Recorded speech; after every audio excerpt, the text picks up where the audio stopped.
함께 가는 교회 네 번째 시간, 부요한 인생을 살아가는 비결, 부요한 인생을 살아가는 비결이라는 제목으로 함께 말씀을 나누기를 원합니다. 오늘 말씀의 배경을 먼저 잠시 설명을 해야 되겠습니다. 오늘 말씀의 배경은 마게도냐에 있는 교회 이야기로부터 시작이 됩니다. 사도 바울이 이제 복음을 전할 당시에 이 마게도냐 지역에는 세 개의 교회가 있었습니다. 그런데 이 교회들은 많은 어려움을 겪고 있었습니다. 특별히 그리스도인이라고 하는 이로 인하여 박해를 받았기에 그들은 마음의 어려움을 겪고 있었습니다. 또한 당시에 심각한 기근으로 인하여 그리스도인들 역시 물질의 어려움을 겪고 있었습니다. 그래서 굶주림에 시달리는 일까지 일어난 것이죠. 사실 이들 세 교회 안에는 그 구성원들이 있는데, 이 성경학자들에 따르면 약 1%도 안 되는 그리스도교로 개종한 상류층 사람들이 있었다는 겁니다.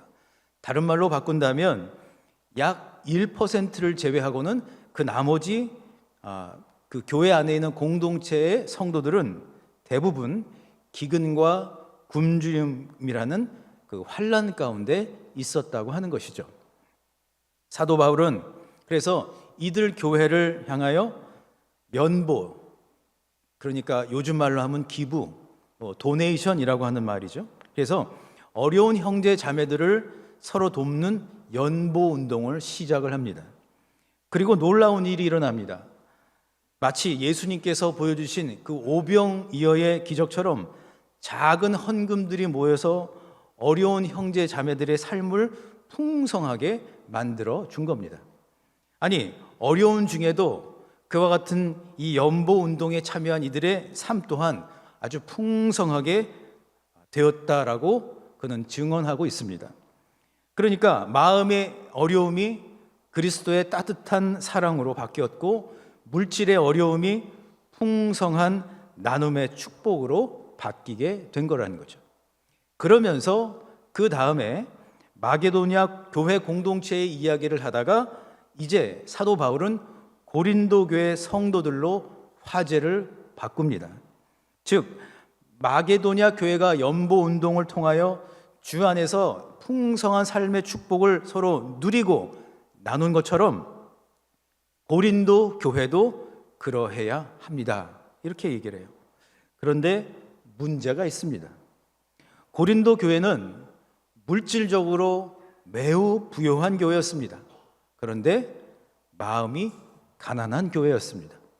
아니, 인색한 마음이 그들의 마음을 좁게 만든 것입니다. 왜 서로를 도와야 하는지, 왜 연보운동을 해야 하는지 그들은 이해할 수가 없었습니다. 그런데 바울은 그 고린도 교회를 향하여 하나님의 마음을 전달합니다. 그 마음이란 어떤 것일까요? 하나님은 구원받은 모든 백성들이 부요한 인생을 살기를 원하신다는 겁니다. 할렐루야. 저라면 따라하시고, 하나님은 모든 백성이 부요한 인생을 살기를 원하십니다. 아멘. 부요한 인생, 풍성한 인생을 살아가시기를 축복합니다.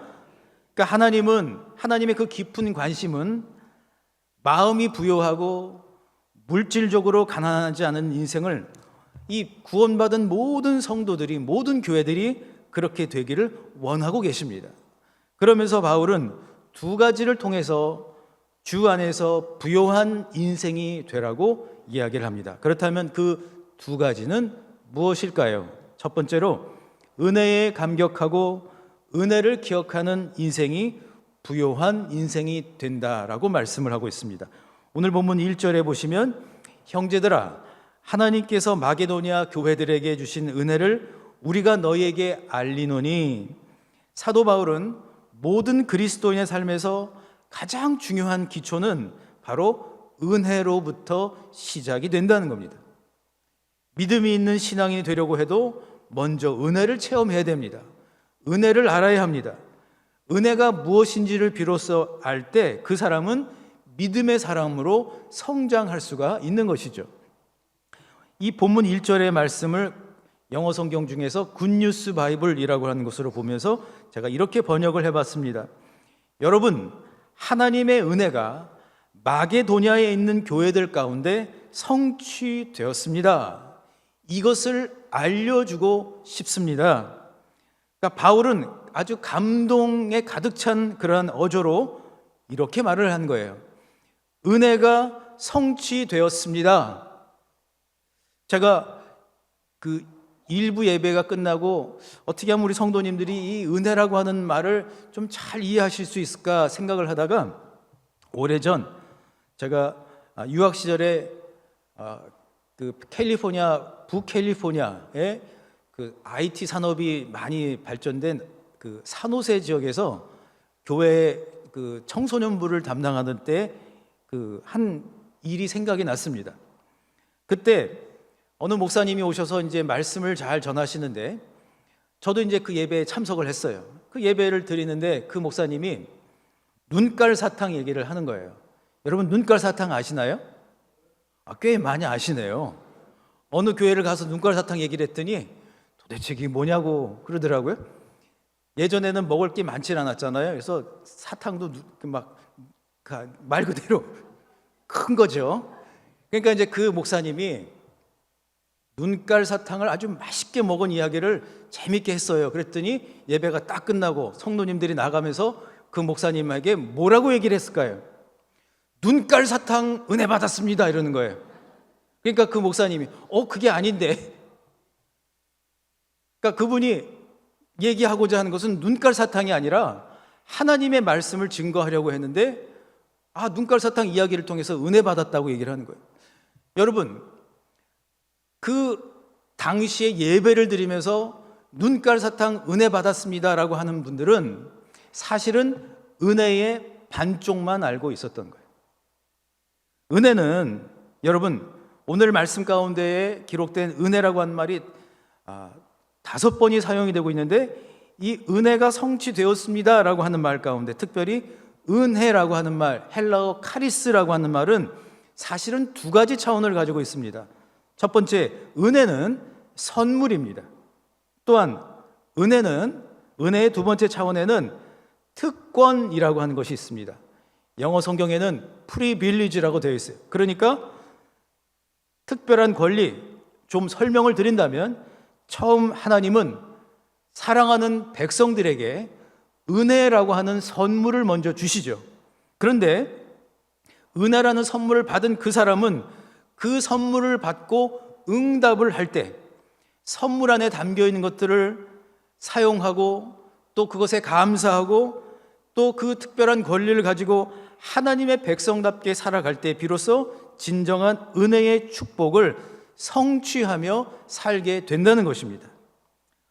신구약 성경 전체에서 은혜라고 하는 말이 290회 정도가 사용이 됩니다. 그런데 이 은혜라고 하는 단어가 가장 먼저 사용되는 것이 어디일까요? 창세기 6장 노아의 이야기입니다. 노아의 그 이야기, 특별히 하나님께서는 노아가 살던 시대에 그 사람들의 죄악과 부패와 폭력을 보시면서 탄식하셨어요. 그런데 하나님은 노아를 보시면서 이렇게 말씀을 하십니다. 창세기 6장 8절에 그러나 노아는 하나님 여호와께 은혜를 입었더라. 은혜 입은 노아는 어떻게 살았을까요? 은혜의 선물을 받은 노아는 은혜가 성취되는 삶을 살기 위하여 하나님의 말씀을 따라 뭘 했죠? 구원의 방주를 짓습니다. 구원의 방주를 짓는 일은 쉬운 일이 아니었습니다. 산 꼭대기에, 아라랏산 산 꼭대기에 배를 짓고 있으니 사람들이 얼마나 조롱을 했겠어요. 그러나 조롱과 무시와 모든 멸시를 다 뒤로하고 그는 은혜 받은 사람답게 은혜가 성취될 수 있도록 생명을 구원하는 구원의 방주를 건설한 거예요. 은혜의 성취를 따라 산 것입니다. 18세기에 영국에 살고 있던 존 뉴턴이라고 하는 사람이 있었습니다. 그는 악명 높은 노회선 선장이었습니다. 그런데 이 사람이 자신이 죄인임을 깨닫는 한 사건을 맞이하게 됩니다. 노예들을 싣고 아틀란틱 해협을 이제 건너서 가는 도중에 엄청난 폭풍우를 만납니다. 그 폭풍우는 무려 11일 동안 계속 되는 거예요. 이제 배가 점점 더 가라앉고 죽음의 위협이 눈앞에 다가옵니다. 그때 그는 흔들리던 갑판 위에서 무릎을 꿇고 단 한 문장의 기도를 드립니다. 주여, 자비를 베풀어 주소서. 노예 상인으로 살면서 잔혹한 인생을 살았던 그 수많은 죄들이 바로 그 시간에 하나하나 떠오르기 시작을 합니다.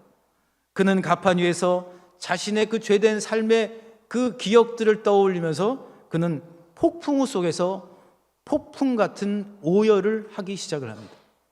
그리고 시간이 점점 지났어요. 한참 후 어떤 일이 일어났을까요? 하나님은 그날 뉴턴과 그 배에 타고 있던 사람들을 살려주셨습니다. 하나님이 은혜를 베풀어 주신 거예요. 은혜의 선물을 받은 뉴턴은 어떻게 살았을까요? 먼저 그는 은혜의 선물을 받은 사람으로서 하나님께 자신의 마음을 이렇게 드립니다.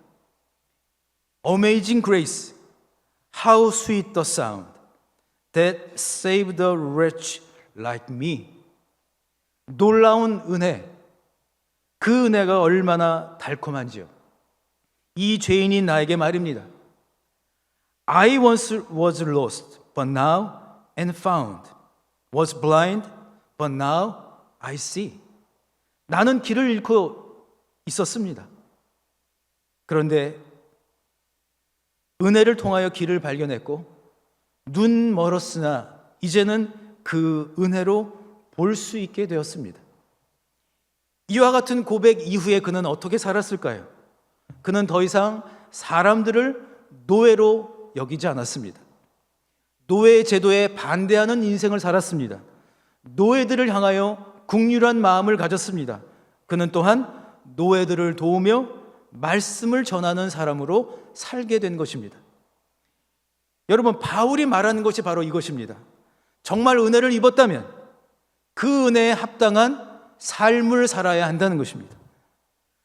마게도냐 형제 자매들이 그 어려운 중에도 주님께 받은 바 은혜를 생각하면서 서로를 살리려고 했던 것처럼 고린도 교회 성도들도 그와 같은 은혜가 성취되는 인생을 살아야 한다는 것입니다. 4절부터 5절에 바울은 은혜 받은 자들이 은혜를 나누며 은혜를 성취하는 사람으로 살아간 기쁨과 감격을 전합니다. 그리고 4절부터 6절에 이렇게 기록을 해요. 이 은혜와 성도 섬기는 일에 참여함에 대하여 우리에게 간절히 구하니 우리가 바라던 것뿐 아니라 그들이 먼저 자신을 주께 드리고 또 하나님의 뜻을 따라 우리에게 주었더라. 그러므로 우리가 디도를 권하여 그가 이미 너희 가운데서 시작하였은즉 이 은혜를 그대로 성취하게 하라 하였노라. 아멘. 성경은 분명히 우리에게 은혜를 입기만 하지 말고 은혜를 성취하라고 말씀을 하고 있습니다. 이 말씀을 묵상을 하면서 저의 인생 가운데 그 은혜로 받은 많은 선물들이 떠올랐어요. 특별히 아버지가 돌아가시고 난 다음에 그 친척 누님들이 와서 그때 크리스마스 때 선물을 사놓고 갔던 때가 기억이 나요. 소방차를 사놓고 가는데 그때 얼마나 재미있게 놀았는지 몰라요. 그때 그 어렴풋한 기억이 있어요. 그리고 이제 결혼을 한 이후에 저에게 하나님이 주신 많은 놀라운 은혜들이 있는데 그 중에 선물처럼 다가온 것이 바로 저희 딸아이입니다. 딸아이가 태어날 때 이제 같이 들어가서 아이를 제가 받아서 이제 탯줄을 잘랐어요. 그리고 이렇게 안고 있는데 그 딸아이가 얼마나 제가 좋았는지 그렇게 그냥 그 볼일을 그냥 제 옷에다가 아주 시원하게 하는 거예요. 옷이 다 젖었어요. 그런데도 저는 그 감격이 사라지지를 않아서 그 아이를 안고 그냥 눈물을 막 한없이 흘렸어요. 여러분, 근데 저는 그 딸아이를 안고 그냥 그렇게 계속 있었을까요? 그렇게 수년 동안 그 딸아이 안고 그냥 가만히 있었을까요? 은혜 받은 자로서? 아니죠. 그 아이 우유도 먹이고 잠도 재우고 이유식도 하고 밥도 먹이고 또 좀 크니까 학교도 데려다 주고, 그리고 고등학교 2학년 3학년 때는 사춘기가 왔으니까 딸을 위하여 발 뒤꿈치를 들고 조용히 다니고 그렇게 살았잖아요. 그리고 한참 세월이 지나서 그 선물과도 같은 그 아이로 인하여 저의 인생이 황폐해지고 막 인생이 막 엉망이 된 것이 아니라 오히려 그 선물로 인하여 인생이 더 풍성해졌더라고요. 사랑하는 성도 여러분, 이미 오늘 이 자리에 계신 우리 사랑하는 성도님들은 이미 은혜 받은 분이신 줄 믿으시기를 바랍니다. 아니, 한번 생각해 보시자고요. 하나님이 얼마나 많은 은혜를 주셨습니까? 하나님이 얼마나 많은 선물을 주셨습니까? 그런데 여러분, 과연 우리는 선물을 받아놓고 그냥 한켠에 모아놓고 그 선물 그냥 반쪽짜리 선물로 그렇게 은혜를 살아온 것은 아닐까요? 이제는 은혜 입은 자로서 노아처럼 또 바울처럼 마게도냐의 교회 그 형제 자매들처럼 은혜에 응답하시고 은혜가 성취되고 은혜가 완성되는 삶을 꼭 살아가실 수 있기를 주님의 이름으로 간절히 축원합니다. 그런가 하면 두 번째로 믿음과 말과 지식과 열정이 하나가 되어 부요한 삶의 훈련을 하라고 말씀하고 있습니다. 9절에서 바울은 우리의 구원자 되신 예수 그리스도께서 간절히 바라셨던 것을 말하고 있습니다. 무엇이죠? 구원받은 백성들을 부요케 하시기를 원하셨다는 거죠. 9절에 이렇게 기록을 해요. 한번 같이 읽어보실까요? 우리 주 예수 그리스도의 은혜를 너희가 알거니와 부요하신 이로써 너희를 위하여 가난하게 되심은 그의 가난함으로 말미암아 너희를 부요하게 하려 하심이라. 아멘. 어느 성경학자는 이 9절의 말씀을 이렇게 해석을 해요. 태초에 말씀이 계셨는데 태초부터 하나님과 동등됨으로 함께 하셨던 로고스이신 그 말씀 그리스도께서 동등됨을 취할 것으로 여기지 아니하시고 오히려 이 땅에 사람의 형체를 입고 오셔서 그 땅으로 들어오신 바로 그 순간부터 우리 예수님은 가난하게 되셨다고 이야기를 합니다. 중세시대의 크리스찬들은 예수 그리스도의 십자가를 보면서 예수님을 떠올리면서 그들은 반쪽짜리 십자가만을 바라보았습니다. 마치 우리 시대에 은혜를 반쪽만 알고 사는 것처럼 말이에요.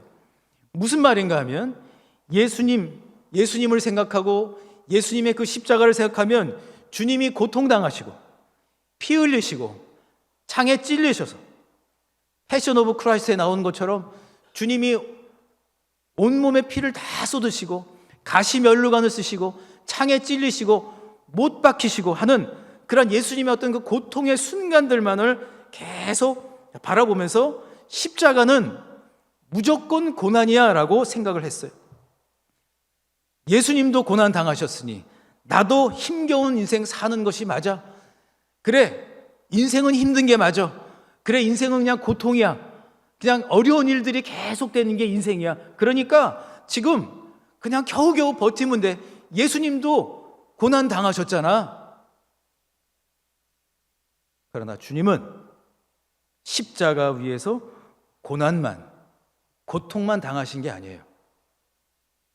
우리 예수님은 우리를 구원하시고 우리를 살리시려는 것만 하신 것이 아니에요. 그렇다면 여러분, 그 나머지 반쪽 십자가의 의미는 뭘까요? 부활하셔서 소망을 주시고 산 소망이 있는 삶, 다시 말하면 부요한 인생으로 살게 하시기 위하여 우리 예수님이 친히 가난해지셨다는 거예요. 누굴 위해서요? 나를 위해서. 누굴 위해서요? 우리 가정을 위해서. 우리 가정이 주 안에서 부요한 인생을 살게 하시기 위해서 기꺼이 우리 예수님은 가난해지셨다는 겁니다. 그러면서 사도 바울은 혼자의 힘이 아닌 함께 마게도냐 교회 공동체처럼 우리도 부요한 인생, 풍성한 은혜의 삶을 한번 누려봅시다라고 얘기를 해요. 그렇다면 어떻게 부요한 인생 훈련을 해야 하는 것일까요? 7절의 말씀이 해답의 말씀입니다. 우리 7절의 말씀을 나의 말씀으로 천천히 받는 마음으로 함께 읽도록 하겠습니다. 시작. 오직 너희는 믿음과 말과 지식과 모든 간절함과 우리를 사랑하는 이 모든 일에 풍성한 것 같이 이 은혜에도 풍성하게 할지니라. 아멘. 은혜에도 풍성하게 할지니라. 여기서 풍성하게 하다라고 하는 구절을 원어로 살펴보면 페리시오라고 하는 헬라어가 사용이 돼요. 그런데 이 단어는 단순히 풍성하다의 뜻만 있는 것이 아니라 탁월해지다, 더 나아지다, 증가하다라는 뜻을 가지고 있습니다. 그러니까 바울은 마게도냐 교회와 고린도 교회의 성도들을 비교하려고 한 것이 아니라 중요한 것은 마게도냐 교회 형제 자매들이 주님 안에서 더 풍성하게 더 부요하게 살게 된 그 비결을 우리가 같이 배우고 훈련하자라는 것입니다. 그 훈련은 어떤 거예요? 믿음과 말과 지식이 모두 은혜의 감격을 누리는 데에 사용되도록 함께 다 합치라는 거예요. 이 말씀을 묵상하다 보니까 우리가 살아가는 우리의 삶의 모습을 보게 돼요. 여러분, 우리가 어떻게 살고 있죠? 때로는 보면 믿음 따로, 말 따로, 지식 따로, 열정 따로 살고 있는 건 아닐까요? 그런데 여러분, 우리의 초점은 믿음과 말과 지식과 열정이 따로 노는 것이 아니라 다 합쳐져서 한 가지 목표만을 바라보아야 한다는 거예요. 부요한 인생이 되는 거예요. 저랑 따라 하실까요? 믿음과 말과 지식과 열정이 합쳐져야 합니다. 어디로요? 뭘 위해서요? 부요한 인생이 되기 위해서. 모든 것이 다 은혜를 주신 하나님의 사랑에 감격하면서 그 주신 은혜 속에서 서로가 믿음이 듬뿍 담긴 말로 서로를 격려하고 서로를 세우고 각자 받은 그 은혜가 모여서 다윗이 시편 30편 7절에서 고백한 것처럼 산 같은 은혜가 믿음을 더욱더 견고하게 하는 그러한 인생을 살아가게 해야 한다는 것입니다. 은혜는 기억하면 할수록 더욱 커지는 것 같습니다. 부모님의 그 은혜를 한번 생각해 보십시오. 여러분을 도와주었던 사람들이 주었던 그 작은 은혜를 한번 생각해 보십시오. 학교 선생님이 또는 교회 학교에서 또는 교회 안에서 믿음의 형제 자매들이 나에게 작은 은혜를 베풀어 주었던 것들 어땠나요? 사랑하는 성도 여러분, 은혜는 기억하면 할수록 더욱 커지더라고요. 그런데 여러분, 우리 시대는 어떻습니까? 우리는 쓴뿌리, 상처 이런 걸 먼저 얘기를 하는 그런 시대를 살고 있는 건 아닐까요?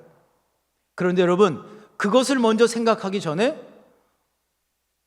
부모님이 나에게 베풀어 주셨던 은혜, 또 나와 함께 믿음의 형제 자매로 함께 모였던 그분들이 보여주었던 그 작은 은혜들, 이것을 기억하면 할수록 우리의 삶이 더욱더 풍성해지는 것은 아닐까요? 은혜의 감격 속에 살면 가난한 인생이 아니라 부유한 인생으로 나아갈 수 있음을 기억하시기를 바랍니다. 바울은 에베소서 4장 29절에서 이제는 풍성한 은혜를 누리는 삶, 은혜를 끼치는 삶으로 살아가라고 이렇게 이야기를 합니다. 우리 한번 같이 나의 마음 말씀으로 한번 같이 받으면서 읽어볼까요? 시작. 무릇 더러운 말은 너희 입 밖에도 내지 말고 오직 덕을 세우는데 소용되는 대로 선한 말을 하여 듣는 자들에게 은혜를 끼치게 하라. 아멘. 뭘 하라고요? 무슨 말을 하라고요? 더러운 말을 하라고요?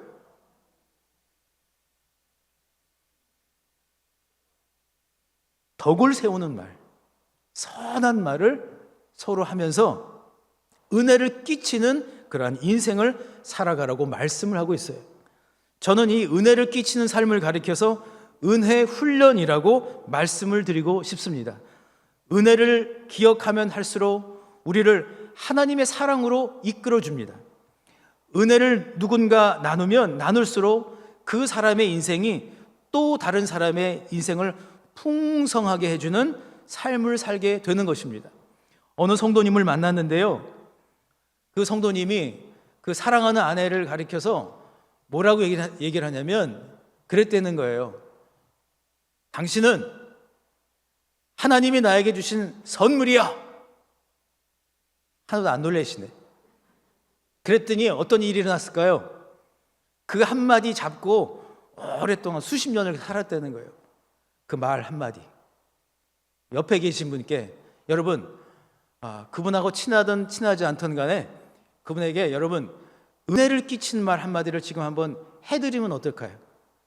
주님의 마음을 가지고 잠시 생각하셨다가 그분에게 하나님, 그러니까 은혜를 끼치는 말, 은혜가 풍성케 되는 말을 자 지금부터 하겠습니다. 저를 보시지 말고 옆에 계신 분을 보면서 하겠습니다. 시작. 당신은 하나님이 사랑하시는 축복의 사람입니다.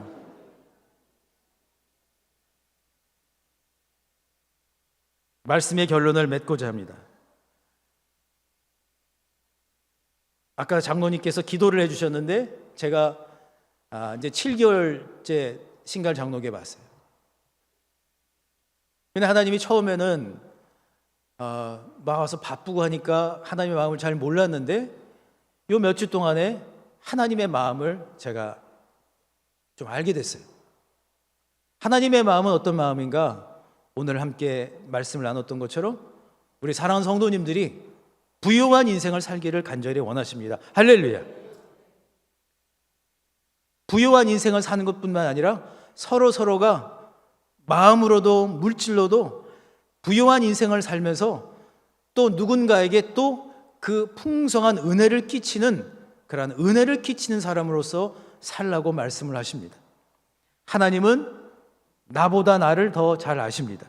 그래서 산 같은 은혜를 주셨습니다. 나는 이미 은혜 받은 자입니다.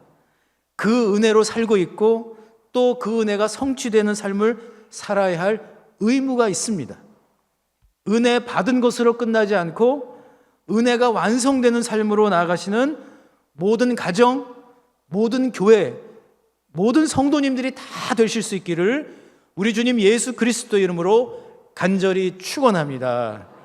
주신 말씀을 생각하시면서 하나님은 너를 만드신 분, 이 찬양을 마음의 고백과 결단으로 드리기를 원합니다.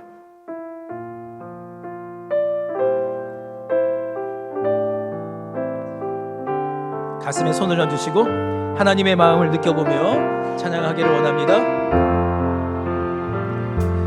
하나님은 너를 만드신 분, 너를 가장 많이 알고 계시며 하나님은 너를 만드신 분, 너를 가장 깊이 이해하신단다. 하나님은 너를 지키시는 분, 너를 절대 포기하지 않으며 하나님은 너를 지키시는 분, 너를 쉬지 않고 지켜보신단다. 그의 생각 셀 수 없고 그의 자비 무궁하며 그의 성실 날마다 새롭고 그의 사랑 끝이 없단다. 하나님은 너를 원하시는, 하나님은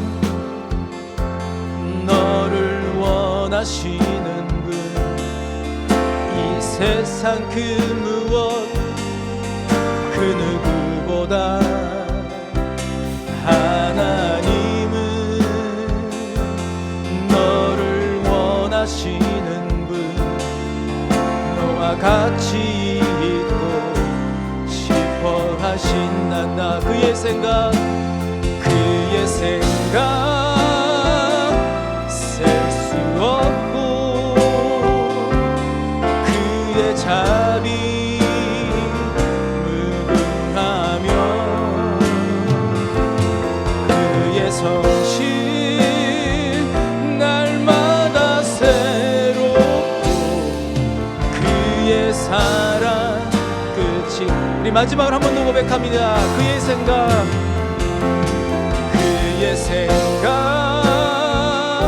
셀 수 없고 그의 자비 무궁하며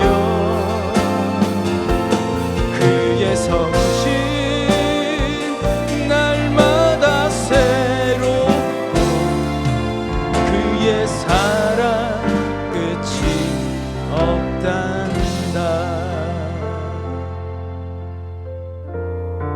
제가 주님이 주신 그 선물 같은 은혜를 한번 잠시 떠올려 보실까요?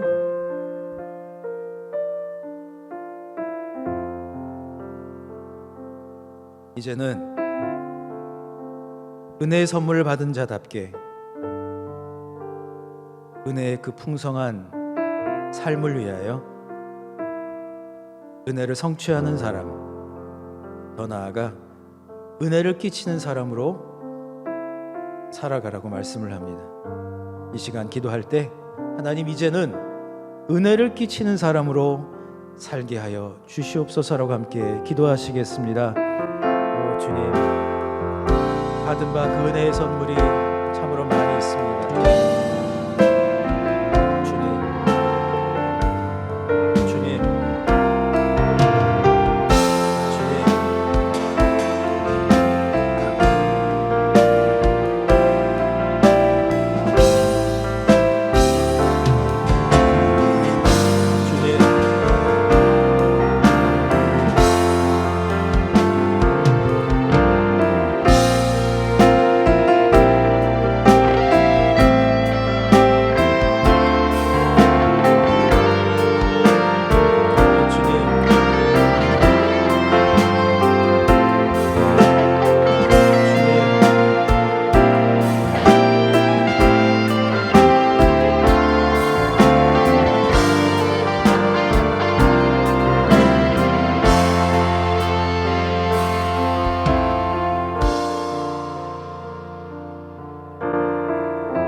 사랑의 하나님, 이 시간 간절히 기도합니다. 우리를 살리시기 위하여 저 십자가에 달리셨던 그 주님은 고통만 당하신 것이 아니라 우리를 살리시고 우리를 부욕해 하시기 위하여 저 십자가를 지셨음을 알게 됩니다. 이제 우리의 삶이 은혜에 응답하고 은혜가 성취되고 은혜를 끼치는 사람, 부활의 참된 소망과 또 산 소망과 기대함을 주시는 그 하나님을 따라, 그 예수님을 따라 살게 도와 주시옵소서. 우리 사랑하는 성도님들, 이제는 그저 겨우겨우 살아가는 인생이 아니라 부요한 인생으로 살게 하여 주시고, 주여, 주님께서 우리를 부욕해 하신다고 말씀하셨사오니 반드시 부요한 인생으로 풍성하게 살게 도와 주시옵소서. 기대함이 살아나게 하여 주시고 소망이 회복되게 하여 주셔서 앞으로 하실 모든 그 일들을 기대하는 산 소망이 있는 인생 되게 하여 주시옵소서. 이제는 우리 주 예수 그리스도의 은혜와 하나님의 크신 사랑과 성령의 교통하심이 은혜를 끼치는 자로 살기로 다짐하는 모든 주의 백성들 위해 지금부터 영원토록 함께 하시기를 간절히 축원하옵나이다. 아멘.